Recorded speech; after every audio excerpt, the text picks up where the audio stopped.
வணக்கம். இந்தியாவின் எதிர்காலம் பள்ளிகளில், கல்லூரிகளில் உள்ள வகுப்பறைகளில்தான் இந்தியாவின் எதிர்காலம் தீர்மானிக்கப்படுகிறது. The destiny of the nation is being shaped in the classrooms. இது 1966 கோத்தாரி கமிஷனில் கல்வி அறிக்கையாக நம்மிடையே கிடைத்தது. இன்று வரை 2020ஆம் ஆண்டு வந்த புதிய கல்விக் கொள்கையிலும் இது மேற்கோள் காட்டப்படுகிறது. இது வெறும் உரைநடையா, மேடை பேச்சா, அரசியல் பதிவா என்பதை விட இது எந்த அளவிற்கு உண்மை என்பதை நாம் கண்டறிய வேண்டும். இந்தியா உலகின் இளமையான நாடு. நம் நாடுதான் மிகப்பெரிய மக்கள் தொகை உள்ள நாடு. 148 கோடியில் உலகின் முதன்மையான மக்கள் தொகை கொண்ட நாடாக நாம் இருக்கிறோம். அதுல மீடியன் ஏஜ், இளமையான தேசம் இந்தியா அப்படின்னு சொல்றதுக்கு காரணம் என்னன்னா, 50% இந்திய மக்கள் அவங்களோட சராசரி வயது 29. 148 கோடியில 50% என்பது 74 கோடி. இந்த 74 கோடி மக்கள் 29 வயதுக்குள்ள இருக்காங்க. 74 கோடி இளைஞர்கள் நிறைந்த நாடு என்ற உண்மையில் ஒரு மிகப்பெரிய ஆழமான உண்மை பொதிந்திருக்கிறது. அதுதான் நம் நாட்டிலே மாணவர்களின் எண்ணிக்கை.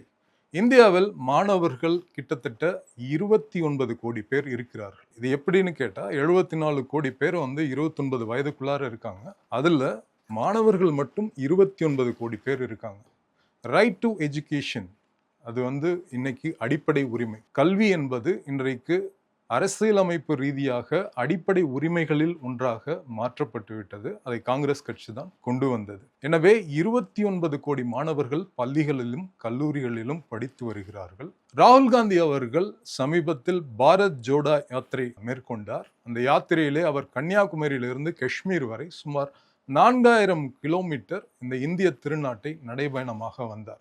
அதிலே இளம் தலைமுறையினரிடையே அவர் உரையாடும் போது, அவர்களின் கனவை பற்றி கேட்கும் போது, அதிகமான இளைஞர்கள் 5 முக்கியமான வாழ்க்கை குறிக்கோள்களாக சொன்னார்கள். முதலில் டாக்டர், 2வது என்ஜினியர்ஸ், 3வது லாயர்ஸ், 4வது ஐஏஎஸ், ஐபிஎஸ், இந்த மாதிரி யூபிஎஸ்சி, 5வது government jobs, army, navy, air force, இந்த மாதிரி இடத்துல நாங்கள் பணிபுரியணும் அப்படின்னு இந்த இளம் தலைமுறை தன்னுடைய கனவா ராகுல் காந்தி கிட்ட சொல்றாங்க. ஸோ இப்போ இந்த கனவு எந்த அளவுக்கு நிஜமாக வாய்ப்புள்ளது, இந்த கனவுல அடிப்படையான சிக்கல்கள் இருக்கு அப்படின்றத இன்னைக்கு நம்ம பார்க்க போறோம். சமீபத்தில் ராஜஸ்தான்ல கோட்டால ராகுல் காந்தி அவர்கள் நீட் பேப்பர் கசிவுக்கு அப்புறம் இந்த நாட்டில் மிகப்பெரிய ஒரு இளைஞர் எழுச்சி வருது, மாணவர்களிடையே மிகப்பெரிய ஒரு கொந்தளிப்பு வருது. அந்த கொந்தளிப்புல இந்த அரசிற்கு எதிராக போராடும் போது அவர் பல புள்ளி விவரங்களை இந்த நாட்டு இளைஞர்களுக்கு தந்திருக்கிறார். அதுல நம்ம ரொம்ப முக்கியமா பார்க்க வேண்டிய விஷயம் இது என்னன்னா, தன்னுடைய உரையிலேயே அவர் சொல்றாரு, நான் பாரத் ஜோடோ யாத்திரால கன்னியாகுமரியில இருந்து காஷ்மீர் வரைக்கும் போகும்போது இந்த 4000 கிலோமீட்டர்ல பல தரப்பட்ட யங்ஸ்டர்ஸை, இளம் தலைமுறையினரை சந்திக்கிறேன்.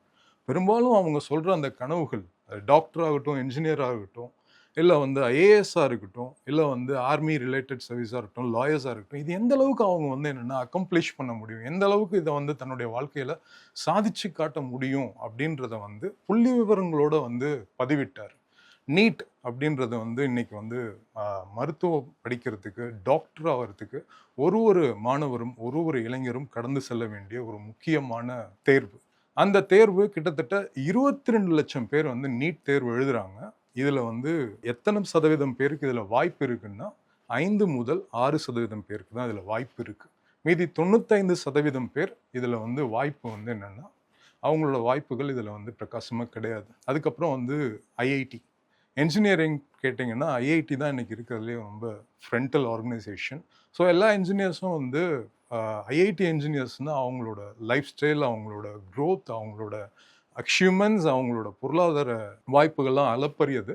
ஸோ நீட்டுக்கு அடுத்தபடியாக மாணவர்கள் அதிகமாக ப்ரிப்பேர் பண்ணுறது ஐஐடி ஜேஇக்கு. அதில் அவங்களுக்கு வெற்றி வாய்ப்பு எவ்வளோ அப்படின்னா 100க்கு ஒரு 10% தான் அவங்களுக்கு வெற்றி வாய்ப்பு. அதாவது ஒரு 1000 பேர் டாக்டர் எக்ஸாம் எழுதுறாங்க அப்படின்னா அதில் கிட்டத்தட்ட ஒரு 50 பேர் தான் பாஸ் பண்ணி, நீட்டில் பாஸ் பண்ணி டாக்டர்ஸ் தான் போக முடியும். 950 பேருக்கு அங்கே வாய்ப்புகள் கிடையாது. அதே போல் ஐஐடியில் 15 லட்சம் பேர் மாணவர்கள் அந்த பரீட்சை எழுதுறாங்க, ஜேஇ எக்ஸாம் எழுதுறாங்க. அதில் அவங்களுக்கு வாய்ப்பு 1000 பேரில் எவ்வளோ அப்படின்னா 115 பேருக்கு வாய்ப்பு. 85 மாணவர்கள் வேற ஏதாவது ஒரு துறைக்கு செல்லும் நிலை இருக்கிறது. அதே மாதிரி அடுத்தது ஐஏஎஸ்ன்ற ஒரு மிகப்பெரிய கனவு. யூபிஎஸ்சியில் ஐஏஎஸ், ஐபிஎஸ், ஐஎஃப்எஸ், இந்த மாதிரி ஒரு 26 பணிகள் இருக்கு. இந்த பணி வந்து ஒரு டாக்டர் என்ஜினியர்ஸ்க்கு அப்புறம் ஈவன் டாக்டர்ஸ் என்ஜினியர்ஸ்குள்ளாரியே இந்த பணிகள் குறித்து ஒரு பெரிய கனவு வந்து இந்திய இளைஞர்களிடையே இருக்கு. இது எந்த அளவுக்கு வந்து பாசிபிள், இதுல எந்த அளவுக்கு தேர்ச்சி சதவீதம், எந்த அளவுக்கு வாய்ப்புகள் இருக்கு அப்படின்னா, ஒரு ஆண்டுக்கு கிட்டத்தட்ட வந்து 9,50,000 அப்ளிகேஷன் வந்து யூபிஎஸ்சிக்கு வருது. 5 லட்சம் பேர் அதில் எக்ஸாமுக்கு வராங்கன்னு வைங்களேன். ஆனால் அப்ளை பண்ற ஒரு 1000 பேர்ல ஒருத்தருக்கு மட்டும்தான் அந்த ஐஏஎஸ் ஐபிஎஸ் அப்படின்ற வாய்ப்பு வந்து கிட்டக்கூடிய நிலை.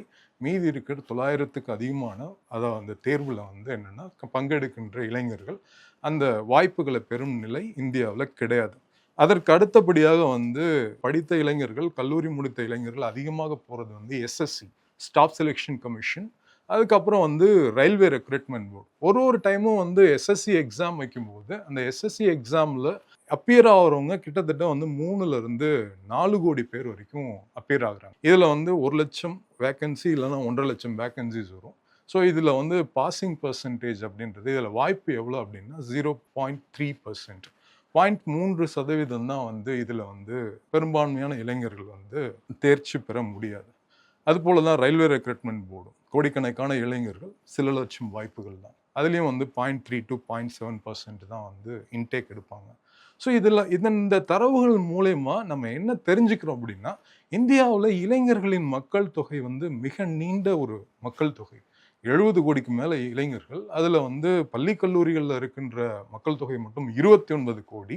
இதில் உயர்கல்வி படிச்சுட்டு வர கோடிக்கணக்கான இளைஞர்களோட எதிர்காலம். நீட், அதுக்கப்புறம் வந்து என்ஜினியரிங், அதுக்கப்புறம் வந்து லா, அதுக்கப்புறம் வந்து கவர்மெண்ட் ஜாப்ஸ், எஸ்எஸ்பி, ரயில்வேஸ், அதுக்கப்புறம் வந்து ஆர்மி, நேவி, அப்புறம் வந்து ஏர்ஃபோர்ஸ், இந்த மாதிரி வந்து கவர்மெண்ட் சர்வீசஸ். இதுதான் வந்து பிரதானமாக இளைஞர்களுக்கு நம்ம கொடுத்துருக்கின்ற வாய்ப்பு. இதுக்கப்புறம் நம்ம வந்து என்னன்னா, இந்த வாய்ப்புகளுக்குள்ளாரையும் இவ்வளவு கடுமையான போட்டி, அந்த போட்டியில வந்து ஒரு சில சதவீதம் தான். டாக்டர்னு எடுத்துட்டா 5%, என்ஜினியர்ஸ்னு எடுத்துட்டா 10%, அதுக்கப்புறமேட்டு வந்து எஸ்எஸ்சி இதெல்லாம் 0.3, ஐஏஎஸ்ன்னு எடுத்துட்டா 0.1, இவ்வளவுதான் வந்து சக்சஸ் ரேட்டு. ஸோ பிரதானமான இளைஞர்களோட கனவு என்ன ஆகுது? இந்த கனவு வந்து எந்த அளவுக்கு வந்து நம்ம இந்த நாட்டில் வந்து நம்ம வந்து இந்த கனவுகளை வந்து ஆரோக்கியமாக கொண்டு போகிறோம். இந்த கனவுகளில் இன்னொரு நிதர்சனமான உண்மை இருக்கு. சூசைட் ரேட் 2014 இருந்து இன்னைக்கு 2026 வரைக்கும் பார்த்தா கன்சிஸ்டண்டா இன்க்ரீஸ் ஆயிட்டே இருக்கு. 2015 இருந்த தற்கொலை எண்ணிக்கையை விட 2026 65 விழுக்காடு மாணவர்களின் தற்கொலை எண்ணிக்கை அதிகரித்துள்ளது. இதுக்கு பல்வேறு காரணங்கள் இருக்கு. போட்டித் தேர்வுகள் இருக்கு, ரிலேஷன்ஷிப் ப்ராப்ளம்ஸ் இருக்கு, எக்கனாமிக் எக்ஸ்பெக்டேஷன், பொருளாதார அழுத்தங்கள் இருக்கின்றன, பல உளவியல் காரணங்கள் இதுக்கிடையே இருக்கின்றன. ஆனால் நாம இன்னைக்கு பார்க்க போறது வந்து ராகுல் காந்தி வந்து let's think for option B அப்படின்றாரு. இந்த மாதிரி வந்து ஒரு போட்டியான உலகமா மட்டும் இந்தியா இருக்கக்கூடாது. இந்தியாவோட கனவுகள் வந்து இந்த போட்டிகள்லயே அடைந்துடக்கூடாது. இந்த கனவை தாண்டி நம்ம சிந்திக்கணும். இந்த வாய்ப்புகளை வந்து நம்ம என்னன்னா பன்முகத்தன்மை படுத்தணும். என்ஜினியர்ஸ், டாக்டர்ஸை தாண்டி நம்ம வந்து நிறைய ட்ரீம்ஸை வந்து நம்ம கிரியேட் பண்ணி வைக்கணும். இளைஞர்களுக்கான கனவை வந்து விரிவுபடுத்தணும், அதை பன்முகப்படுத்தணும். அந்த பன்முகப்படுத்துறதுக்கான அந்த ஆப்ஷனை வந்து காங்கிரஸ் வந்து கிரியேட் பண்ணும். அதற்கான வேலைகளை வந்து நான் கண்டிப்பா பார்ப்பேன் அப்படின்ற ஒரு உறுதியை வந்து கோட்டாவில் வந்து இளைஞர்களிடையே ராகுல் காந்தி தந்திருக்கிறார். ஏன் வந்து இவ்வளோ கடுமையான போட்டி, இவ்வளோ கடுமையான வந்து ஒரு இவ்வளோ டஃப்பான எக்ஸாம்ல தொடர்ந்து எப்படி லட்சக்கணக்கான இளைஞர்கள் வந்து இந்தியாவில் வந்து வருஷம் அந்த போட்டி வந்து எப்படி இப்படி உயிர்ப்பா இருக்கு அப்படின்னா, அதுக்கு இந்தியாவோட ஒரு கலாச்சார காரணம் இருக்கு. இந்தியர்கள் எப்பயுமே வந்து என்னன்னா வாழ்க்கையில வந்து போராட்டத்தையும் அதே போல நம்பிக்கையையும் தளராதவர்கள். போராட்டமும் நம்பிக்கையும் வந்து இந்திய மக்கள்கிட்ட இருந்து அவ்வளோ சீக்கிரமா யாரும் வந்து பிரித்து எடுக்க முடியாது. அதற்கு மிகப்பெரிய காரணம், போராட்டத்திற்கான காரணம், இந்த நாடு உழைப்பை சார்ந்த நாடு. பெரும்பான்மையான இந்திய நிலப்பரப்பு இன்னும் விவசாயம் சார்ந்து இருக்கிறது. அதில் இருக்கின்ற நம்பிக்கையும் ஒரு உளவியல் ரீதியா இந்தியர்கள் மிகப்பெரிய நம்பிக்கை வாய்ந்தவர்கள். மிகப்பெரிய ஒரு ஹோப்ஃபுல் பாப்புலேஷன் இந்தியன் பாப்புலேஷன். இந்தியர்களின் நம்பிக்கையை அவ்வளவு சாதாரணமாக யாருமே தகர்த்து விட முடியாது. அதற்கான நிலவியல் காரணங்கள் இங்கே இருக்கின்றன. நம்ம நாட்டில் பார்த்தீங்கன்னா ஒரு 3 மாசத்துக்கு வந்து கோடை காலம் வரும்போது தொடர்ந்து கடுமையான வெயில் இருக்கும். ஈவன் வந்து என்னன்னா தண்ணி பஞ்சத்துல இருந்து, கடுமையான வெப்பத்துல இருந்து, அதுக்கப்புறம் வந்து என்னன்னா ஈவன் ஆடு மாடுகள் வந்து இறந்து போறது நிலை அப்படின்றது கூட ஒரு 100 வருஷத்துக்கு முன்னாடி இருந்தது. இன்னைக்கு டிராக்டர்ஸ் வந்துருச்சு. பட் ஆனால் அந்த வெப்பம் அப்படியேதான் இருக்கு. அந்த 3 மாதங்களுக்கு பிறகு ஒரு மழை வரும். எங்க பார்த்தாலும் பசுமையான ஒரு புல்வெளிகள் பரவும், விவசாய வேலைகள் தொடங்கும். ஸோ இந்த மாதிரியான ஒரு ஆல்டர்னேட் கான்ட்ராஸ்ட் ரியாலிட்டியை இந்திய மக்கள் தன்னுடைய நில அமைப்புலையும் பருவ காலத்திலையுமே பார்த்து பார்த்து வளர்ந்து வர மக்கள். அதனால இந்த மக்கள் பிலாசபிக்கலாவே இந்தியன் பீப்புளை அவங்களோட அந்த நம்பிக்கை தன்மையிலிருந்து அவ்வளோ சாதாரணமா யாருமே உடைக்க முடியாது. ரொம்ப நம்பிக்கையா தான் இளைஞர்கள் இந்த இந்திய நாட்டுக்குள்ளார, இந்த இந்திய அமைப்புக்குள்ளார தங்களுடைய கனவுகள் நோக்கி வராங்க. So doctors, engineers, lawyers, government services தாண்டி இளைஞர்களுக்கான பொருளாதார வாய்ப்புகள் இன்னும் எவ்வளோ நம்ம விரிவுபடுத்த போறோம். ராகுல் காந்தி சொல்ற அந்த ஆப்ஷன் பி, அந்த ஆப்ஷன் பியை நம்ம எப்படி கட்டமைக்க போறோம் அப்படின்றத நம்ம தொடர்ந்து ஆராய்ந்து பார்க்கணும். நன்றி, வணக்கம்.